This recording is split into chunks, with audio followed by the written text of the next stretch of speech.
Okay, girls, we're going to do 3E today, which is using 3D shapes with trigonometry. So this is going to really help you on your assignment. So, using trigonometry in 3 dimensions involves visualizing and drawing relevant 2-dimensional triangles. So, this pyramid here, it's a square-based pyramid, has 3 dimensions, and then there's a triangle inside of it that's kind of, I would say, standing upright. And I need to pull it out to figure out things about it and then put it back in. We're going to use trigonometric ratios, so to find unknowns. So in other words, so, ka, toa. Those big H's. We're going to relate answers to the diagrams. Okay, so let's just look at an example, and maybe you can relate this to your assignment. I might put it down a little bit so you can read better. And maybe just... There we go. A vertical mast, that's this, vertical, is supported at the top by 2 cables that reach to 2 points, A and B. The cable reaching the point A is 36 meters long, and it is at an angle of 48 degrees, so angle of elevation to the top of the mast. And point B is 24 meters from the base of the mast. Find the height of the mast correct to 3 decimal places. Okay, so that's A.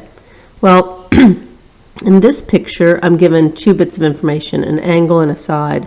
So I'm going to kind of write that triangle, that's this triangle, and say, okay, I have 48, and it's a right angle because it's vertical and horizontal, 36 degrees, and I want the height. So I'm going to make that H.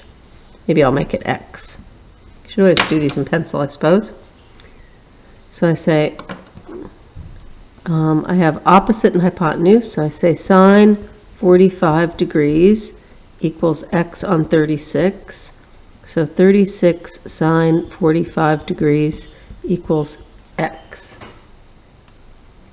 Okay, I got us a bit more light.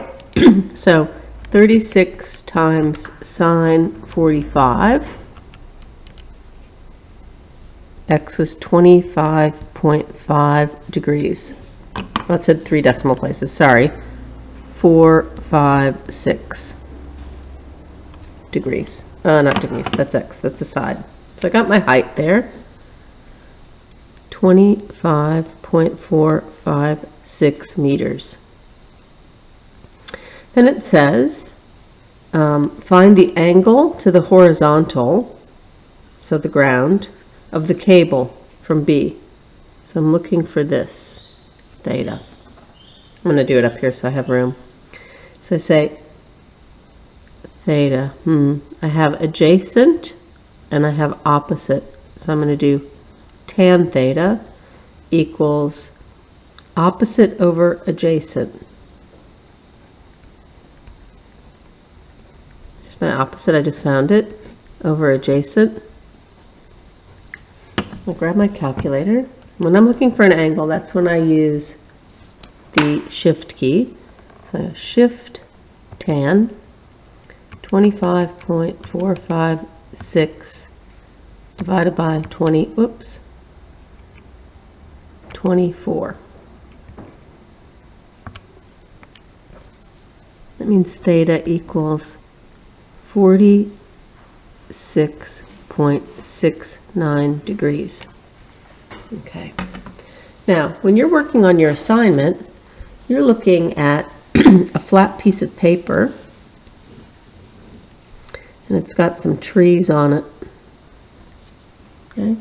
And it's got some points that we've given you. Maybe you're going to use those 2 points. Well, from there to there, if I'm at the same height on the tree, it's just the distance between the trees. But as soon as I start thinking in 3 dimensions, that might have helped me to find the distance between the trees, but then I have to figure out, if I'm going from here to here, I'm in a 3-dimensional world, and that distance between the trees becomes this length here. And the difference in height becomes that there. All right, so my zip line is here. My distance between the trees is here, and I think I can find it using that on my grid. Okay, hopefully that'll help you a little bit.